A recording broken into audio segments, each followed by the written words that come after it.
This is IMT News.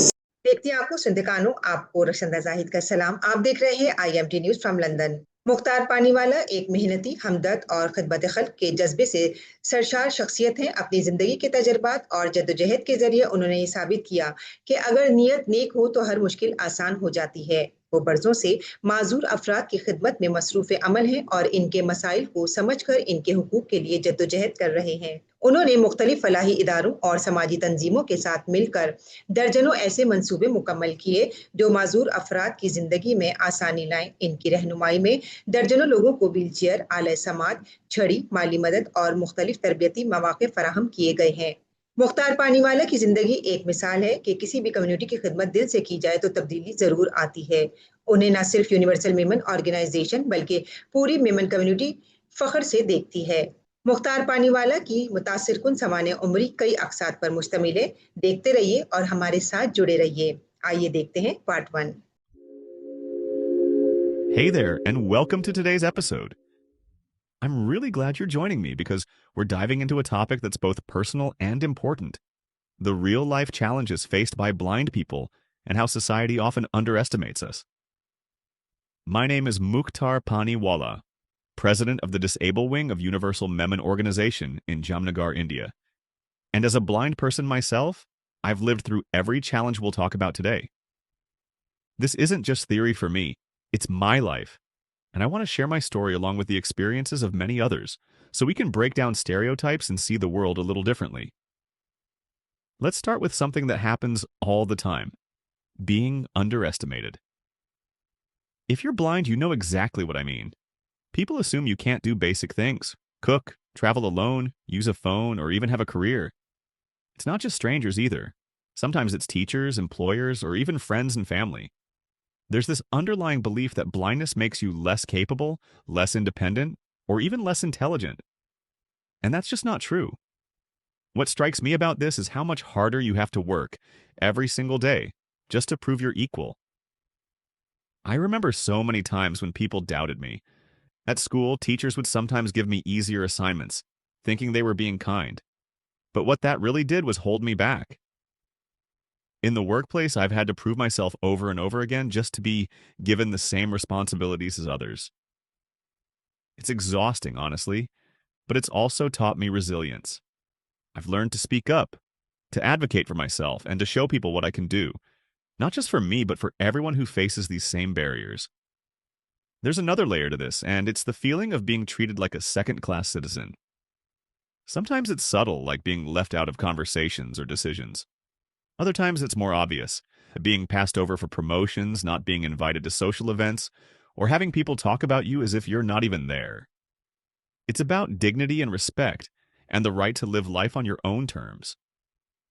I keep coming back to this idea: everyone deserves to be seen for who they are, not just for what they can or can't see. Now let's talk about relationships and marriage, because this is a big one. There's a stereotype that blind people can't have normal relationships, or that if we do get married, it's some kind of miracle. I've heard people say things like, "Wow, you found someone who loves you even though you're blind?" as if love is reserved only for the sighted. That's not just offensive, it's dehumanizing. I want to be clear: blind people want the same things as anyone else: companionship, love, family, and the chance to build a life with someone. I'm a married blind person myself, and I have a daughter who is also married and has a son. My life is proof that blind people can have families, raise children, and experience all the joys and challenges of life just like anyone else. But even today, when people hear about my marriage or my family, they sometimes react with surprise or even disbelief. They might say things like, "That's so inspiring," or "It's amazing that you found someone." But think about what that really means. It's like saying, "We didn't expect you to have a normal life." It turns a personal milestone into a public spectacle. This connects to a bigger issue: being underestimated and having to prove yourself, not just in work or school, but in every part of life. When society expects less from you, it's easy to start expecting less from yourself. Some blind people talk about feeling like they have to be superhuman just to be seen as equal. You have to excel, overcome, and inspire just to be treated with basic respect. That's a heavy burden to carry, but it's also a motivation to keep pushing forward. Let's talk about some of the practical challenges too. Getting around the city can be tough. Public transport isn't always accessible, and sometimes you have to rely on strangers for help. Shopping is a whole adventure. Labels, prices, and signs are all visual. Technology has helped a lot with screen readers and apps that describe the world, but there are still gaps. And then there are the little things like pouring a cup of tea or matching clothes that sighted people never think twice about.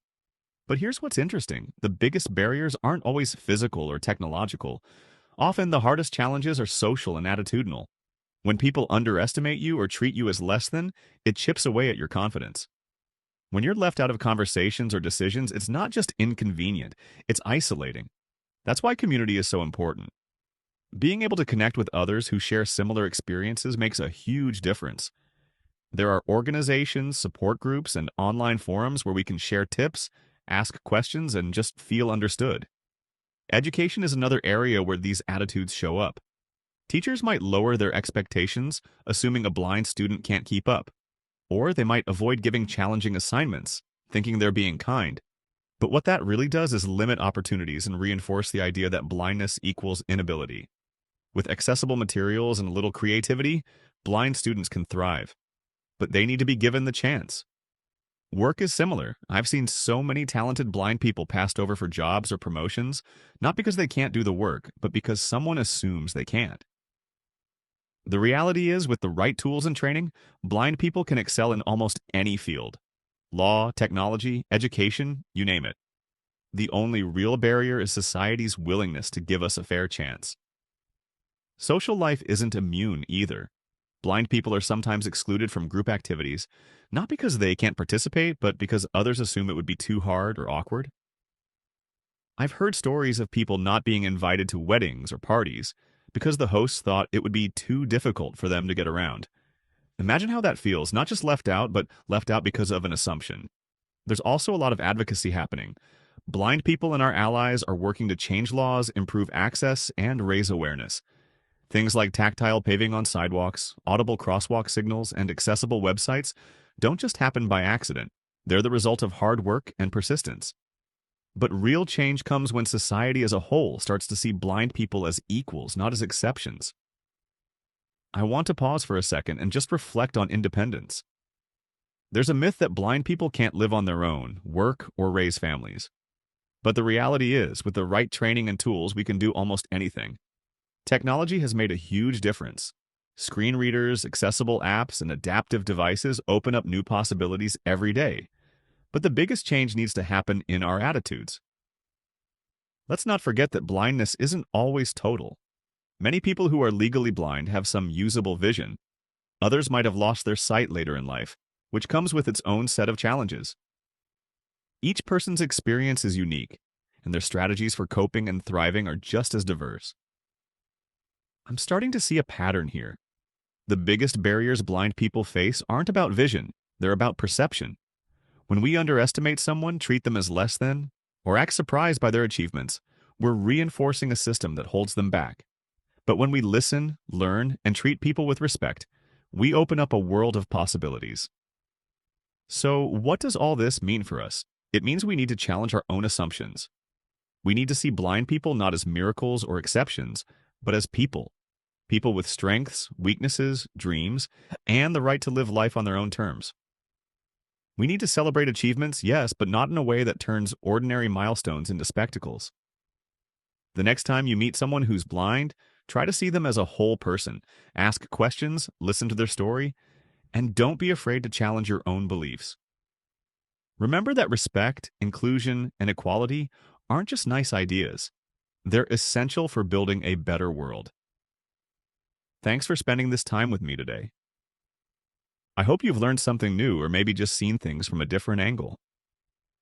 There's a lot more to say, but for now, let's remember that every person deserves to be seen, heard, and valued for who they are.